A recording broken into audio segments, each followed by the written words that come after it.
चांदनी के नीचे अरीबा अपनी दादी के गांव लौटती है। अशुभ कुआं पुराने कब्रिस्तान के पास लंबी छाया डालता है। एक ठंडी फुसफुसाहट रात को भेदती है। अरीबा, मुझे तुम्हारी याद आती है। घबराहट उसे जकड़ लेती है क्योंकि वह भागती है। सरसराहट वाली झाड़ियां आतंक को बढ़ाती हैं, जबकि अदृश्य आंखें उसकी हर हरकत पर नजर रखती हैं। अपनी दादी के अटारी के धुंधले धूल भरे विस्तार में अरीबा अतीत की एक अवशेष को उजागर करती है। एक पुरानी चमड़े की डायरी, जारा नाम की एक लड़की द्वारा 1963 में लिखी गई डायरी, अपनी फटी हुई खून से सनी हुई पन्नों के माध्यम से गहरे रहस्यों को फुसफुसाती है। ज़ारा के ठंडे शब्द सन्नाटे में गूंजते हैं।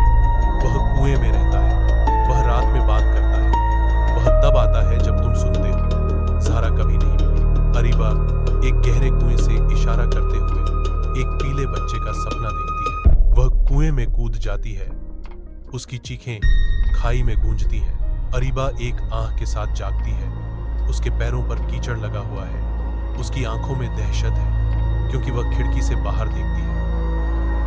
हमजा पुराने धूल भरे छात्रावास के कमरे में प्रवेश करता है। उसकी आंखें अपरिचित परिवेश को स्कैन करती हैं। उसका ध्यान एक छोटे से लाल दरवाजे की ओर जाता है जो बंद है क्योंकि कमरे के प्रबंधक के शब्द गूंजते हैं, बस लाल दरवाजा मत खोलो। हमजा हंसी के साथ चेतावनी को खारिज करता है।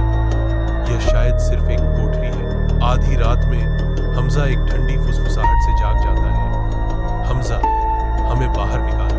वह अचानक बत्ती जलाता है जिससे कमरे में गहरी छायाएं पड़ती हैं। उसकी नजर लाल दरवाजे पर पड़ती है जो अब अंदर से खरोंच के निशान से खराब हो गया है।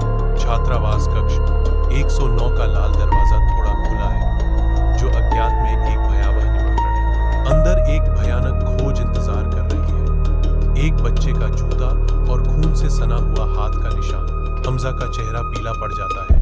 उसकी आंखें डर से चौड़ी हो जाती हैं क्योंकि वह सच्चाई का पता लगाने की कोशिश करता है। रात के आवरण में अहमद, एक युवा विश्वविद्यालय के छात्र, एक पुराने औपनिवेशिक घर के सामने रुकते हैं जिसकी अंधेरी खिड़कियों से एक अजीबोगरीब माहौल निकल रहा है। अहमद को अपने सस्ते किराए के कमरे को देखकर राहत महसूस होती है।